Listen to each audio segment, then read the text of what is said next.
Simple and delicious homemade applesauce, a family fun recipe. Hey home cooks, ready to turn apples into something truly magical? Let's make homemade applesauce. It's fun, easy, and perfect for some quality family time in the kitchen. First, grab 6 apples, peel them, core them, and chop them into small chunks. Place your apple chunks in a pot and add ½ cup of water, ¼ cup of sugar, or adjust depending on your taste, and ½ teaspoon of ground cinnamon.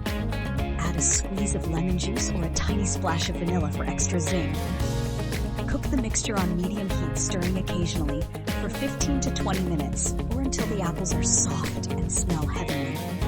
Now here's the fun part for everyone. Mash the tender apples with a fork, potato masher, or blender. Go chunky or smooth, whatever makes your family smile. Your applesauce is ready to enjoy warm, chilled, or as a perfect snack. If you enjoyed this recipe, give it a thumbs up, subscribe for more fun cooking ideas, and share this with fellow home cooks. Let's bring the family joy to every kitchen, one apple at a time. Enjoy!